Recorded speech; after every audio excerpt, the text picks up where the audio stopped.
Yo, yo, yo, Vicky! Today's the day my work transfer finally ends. It's gonna suck so bad leaving you behind here. I never expected to meet anyone while I was out here, let alone us ending up pretty much living together. Life can surprise you like that sometimes, huh? Tyrone, I'm gonna be lonely without you too, baby.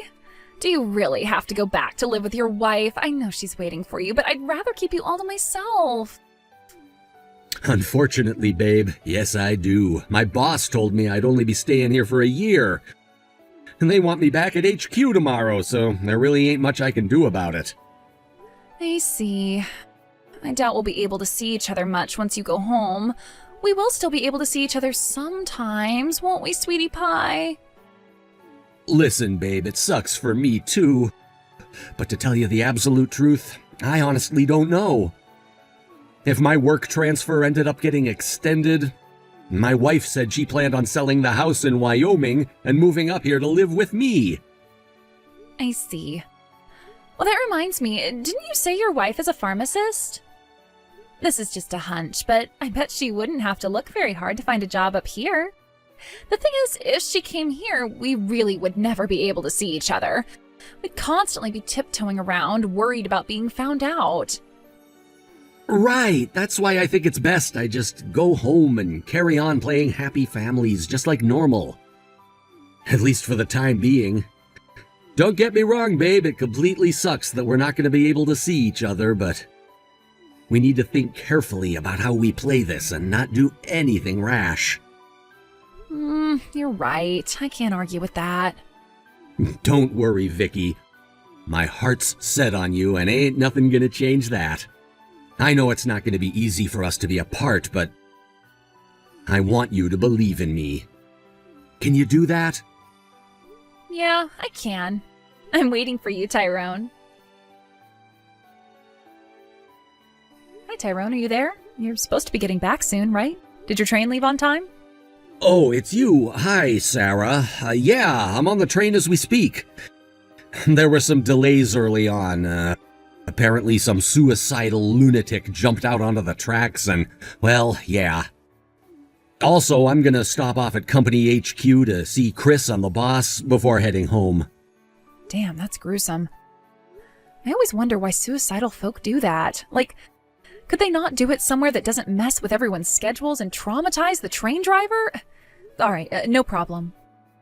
I can't believe the day has finally come. You were up in Michigan a whole year. How crazy is that? I know we've been doing lots of video calls, but is it weird I feel kind of nervous about seeing you again? I thought you'd at least come back for birthdays and Christmas, but I guess that turned out to be a little difficult for you. You're really gonna drag this up again? What's your point? I'm not trying to drag anything up. I guess it just hit me how busy you actually were when you decided not to come back for special occasions like you said you would. You were even too worn out for me to fly over to you, even though I would have been happy to. You specifically told me not to come because you weren't feeling up to it, right? You really must have been seriously busy this last year. Well, I guess what I'm trying to say is, I find your work ethic really admirable, Tyrone. Yeah, I guess I have been busy. Thanks. Okay, well, be careful on the way home, sweetie. I'll see you soon. Tyrone, my delightful, precious sugar dumpling. I can't take the loneliness. I need you here in my arms. Vicky, my sweet treacle muffin, my sugary pumpkin pie, my darling angel, my dearest love. The ache of loneliness weighs upon my heart like 1,000 burdensome clouds, casting shadows upon the tender garden of my soul. If only I knew how good we had it when I was up there for my work transfer. Who would have thought having a home to go back to could feel so painful and lonely? I might be in this house with my wife, but you're the only one that's on my mind. Tyrone, that's it. I've made my decision. What decision? I'm gonna move to Wyoming so I can be close to you. You're gonna do what now? Don't worry. Of course I'll choose where I move wisely so as not to arouse any suspicion from your wife. I just want to be near you, baby. That's all. I know this might sound sudden, but actually, it's been on my mind for a little while. I promise I'll take in your opinion and do it as cautiously as possible. Luckily, I work from home as a freelancer. I figure what's the point in having such a flexible job if I'm not going to use it to be with the most special man in the whole wide world? Vicky, you do that? For me? I'd walk to the ends of the earth and back for you, my Snugglebug cupcake. I love you. I love you, my cuddle bunny boo. Hey, Tyrone. Turns out I'm going to be doing a spot of overtime today. Sorry, but I'm not going to be able to make your supper. There are some leftover cheesy potatoes in the fridge, or you could make something yourself. Or maybe even get takeout if you're not feeling up to it. Hey, what's with you? I can see you read my messages. You could at least say okay or react in some way. Why are you ignoring me? You've always had a tendency to ignore me when you get in a mood about something. Sometimes you even ignore me for 1 or 2 days at a time. Hasn't it been going on a little too long this time? You've been ignoring me ever since you got back from Michigan. It's been a whole month now. Like, are you seriously doing this? You are aware of what you're doing, right? I know there's no way you're not. I haven't heard a single word out of you since you walked through the front door. Not even a "honey, I'm home," not to mention completely blanking my messages. I have absolutely no idea what I've done to upset you this time. If I've done something wrong, then tell me and let's talk it through. It's not like I'm not willing to admit fault if I did something, but it's impossible for me to know if you don't say anything. Can't you at least explain what's wrong? Aha, my strategy's working. Ooh, what strategy? Tell me. My strategy to mentally and emotionally exhaust my wife by flat out ignoring her. The plan is to drive her to the breaking point until she gets so sick of it all, she divorces me. You are absolutely devilish, Tyrone. The things we do for love. It sounds like it's going well. Yup. Everything is going according to plan. It looks like the soul-crushing sense of guilt is already starting to torment her. Good. That's what she gets for stealing my man from me. I don't think we're doing anything bad. Our happiness is what comes first, after all, right? If we're gonna frame it in terms of right and wrong, my wife's definitely the one in the wrong for not divorcing me earlier and forcing me to resort to strategies to make her hurry up and take the hint. When you think about it, she's kind of like the final boss in the way of our love. You're right. It's going to take a little bit longer to get rid of her for good, but this is where our patience counts more than ever. The finish line's in sight, baby, so let's play this as safe as we possibly can. Sure thing, baby. You're my heartthrob, and I'd do anything for you. Oh, that reminds me. It looks like I'm going to be able to move over to Wyoming at the beginning of next month. Ah, nice. You work fast. Well, I don't know about that. It did take me a whole month to decide on the place, but I figured since me and you are going to end up living together there soon enough, I had to make sure it was nice. Want to know a little secret? I ordered us the biggest, most luxurious double bed money can buy. I can't wait for you to ravage me on it, stud muffin. Stop it, babe. You're gonna get me all excited. I'm gonna make sweet, tender love to you like you've never been loved before when I finally see you again. My sexy little munchkin. Calm down, stallion. It's still too early. I can't take it anymore. Are you free to meet up this weekend? Huh? I'll be going into work on my day off this Saturday. I have a meeting with a customer a little out of town, which means I'll be driving for a while. How about me and you arrange a little rendezvous while I'm at it? By my calculations, I'll have 2 hours before I need to get back. What do you say, Vicky? How about a little secret encounter? Oh my, Tyrone, you're terrible. Say no more. I'll be waiting for you, Daddy. Tyrone, will you be late home again today? You know what? I don't even know why I bother asking. You're clearly just going to keep ignoring me. I did hear you were expecting a lot of overtime for the first month or two after you got back from your work transfer in Michigan.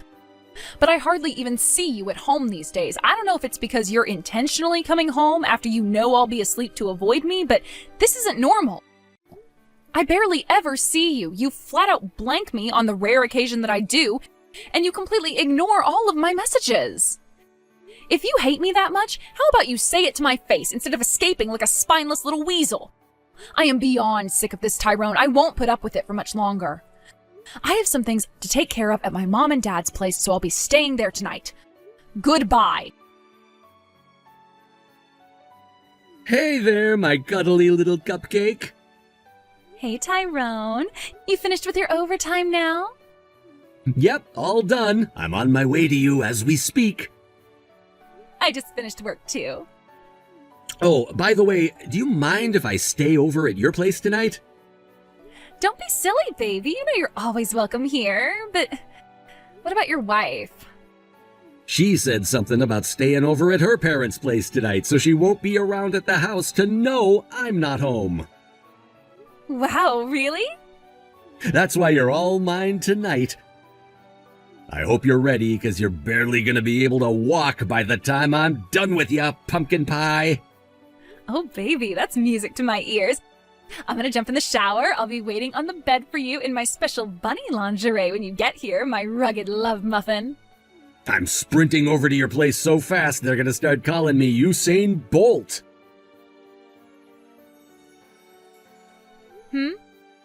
So her name is Vicky, is it? A freelance manga translator on a middling income. You met her when you were living in Michigan for work. She was your next-door neighbor in the apartment block your company had you stay in. Apparently you were pretty much living together by the time you had to come back here. And now, apparently unaware to bear being apart from you, Vicky moved here to Wyoming in a little apartment near Bakewell Station, which is where your trysts now exclusively take place, including the one you're having right now. Huh? Wait a sec, what the? The reason you've been flat out ignoring me for so long was because it was a strategy to push me to my emotional breaking point until I got so exhausted with it all, I felt like I had no choice but to divorce you. That's what you're waiting for, isn't it? I think that just about summarizes the situation, right? Did I miss anything? Sarah? I guess you were trying to avoid having to pay me compensation? I ain't got no heckin' idea what you're talking about. Sure, I think maybe I do remember there being a Vicky next door back in Michigan, but we didn't have anything to do with each other beyond being neighbors, and we sure as hell don't see each other now. Oh yeah, that reminds me. I forgot to tell you this, what with being constantly ignored all the time, but I got transferred to the pharmacy by Bakewell Station about a month ago. Huh? It turns out I can see the road that leads to Vicky's apartment through the front window. You can? When I first saw you together, I thought maybe she was one of your clients because I know you often do the rounds away from the office, but by the third or fourth sighting, I knew something fishy was going on. Then one day, when my mind was full of doubts, I saw the two of you walking by just as I was getting off work. So I decided to go ninja mode and follow you. You followed us? That was when I saw you going into her apartment together. I don't think I've ever seen you go inside a front door that fast in my life. Looking forward to something, were you? That was about a month and a half ago. I was pretty damn certain you were cheating on me by that point. But after speaking to my parents and brother, they recommended I gathered incontrovertible proof of what you were doing before confronting you. And that's when I decided to hire a private investigator who specializes in catching cheaters. You hired a frickin' private investigator? Everything I just sent you was from the investigation results report. Turns out he's very good at his job. Oh my god. Hey, this isn't fair. I did my best to come up with a way we could divorce smoothly and painlessly, goddammit. You hired a freaking professional? I can't believe you. Isn't it normal to hire a private investigator when you suspect your husband of cheating on you? Evidence is important, and I wasn't about to risk letting you know I knew by trying to tail you myself. Anyway, divorce smoothly and painlessly? What the hell's that supposed to mean? Don't act like you cared about not hurting me. This was nothing but a ploy to get me to divorce you while hiding your affair to get out of paying me compensation. Well, I... Whatever. It doesn't matter now. So if I were you, I wouldn't even bother wasting the effort it takes to try and worm your way out of it. We're getting a divorce, and that's that. What? By the way, have you noticed yet? Today marks the 3rd month of you flat out ignoring me. Wow. 3 months? I guess you got so wrapped up in your affair, you totally lost track of time. Anyway, don't worry, because you finally got your wish. I'm divorcing you. Hang on a sec here, Sarah, please. I already moved back in with my parents. Whoa, say what now? This is all happening too fast. Is that so? I didn't exactly move yesterday, Tyrone. I had all my stuff moved from the house when I found out you were cheating on me a month ago. I haven't been there for ages now. Huh? Your stuff is gone? Were you so absorbed in your affair you didn't notice half of the rooms in our house were empty? No, well... Whatever, it really doesn't matter anymore. Goodbye forever. What the fuck? Wait a sec! Holy hell, am I really this screwed? Tyrone! What is happening? What's this weird envelope that showed up in my mailbox? I thought it must be a case of mistaken identity, but when I opened it, it said I have to pay a freaking compensation? Vicky, it's my wife. She found out about us. She knows everything. What? How? She told me she saw us going into your apartment a month ago. You know, not long after you moved in there. God damn it, I'm so screwed. You're screwed? No, I'm screwed. But wait a second, how is this possible? We were so careful. We picked the place by Bakewell Station intentionally because it was so far away from anywhere your wife goes. We literally couldn't have been more careful. How could she possibly know? And this quickly? Something doesn't add up here. Explain. You know my wife's a pharmacist, right? Well, she got transferred to the pharmacy by Bakewell Station recently. Huh? Apparently she saw us because the road that leads to your apartment is right in front of the front window of the pharmacy. She had a full view of us walking by together every time. That's what she told me just now. Oh my god! You better be freaking joking me, Tyrone. If this isn't all some kind of weird prank, I am seriously gonna lose my head. Do you have any idea how much money I spent to move here to be with you? I am flat out broke now. There is no way I can afford to pay compensation. But, think about it, baby. It's not so bad. Sure, we might end up having to pay her a little something, but at least she's finally divorcing me now. This is what we've been waiting for all along, right? Surely the compensation is a small price to pay for our love. That having to pay her a little something is exactly what we were so careful to try and avoid all this time, you doofus. And it's not a small price. She's demanding a frickin' arm and a leg here. Hey, don't call me that. I mean, sure, things didn't exactly go as we planned, but at least we still have each other, right? We're finished. What? I said we're finished. Me and you are through, so you can pay my share of the compensation. What the hell? Are you being serious right now? You're just gonna dodge responsibility the moment things get tough? We're not together anymore, so I don't have any responsibility to you. No, we're not finished. Yes, we are. No, we're not! I am absolutely not paying a single cent of this goddamn compensation, you low-life jerk. As our two former lovers were locked in a bitter feud, both of their parents paid me their share of the compensation in a lump sum on their behalves, promising to make their wayward children pay them it all back. With that, I filed the divorce papers and things finally calmed down. It felt great to finally wash my hands of the waste of space known as Tyrone, whom I allowed to steal so many years of my life, and I breathed a sigh of relief knowing I'd never have to deal with him ever again. From that point onwards, nothing that happened to him was my problem. Amazingly, I found out later on that his ex-lover Vicky got fired from her job. I guess it's only natural her boss was a little pissed off when he found out she'd been using their company car for her secret trysts with my ex-husband. Word is it was the stains on the back seat that gave them away. Last I hear, they're both working several part-time jobs to come up with the crazy amounts of debt they owe their parents. As for Vicky, she got so absorbed in the affair that she started neglecting her freelance work, which meant her income took a massive hit. Still, that doesn't change the fact that she had to pay her parents back. Feeling lost and desperate, she felt she had no choice but to turn to nighttime work. Apparently these days, she spends her evenings on street corners waiting for seedy old men to pick her up. Thanks for watching, folks! We hope you enjoyed the video. Don't forget to help the channel out by liking and subscribing. Also, feel free to leave a comment about what you thought of the story. We can't wait to see you again next time.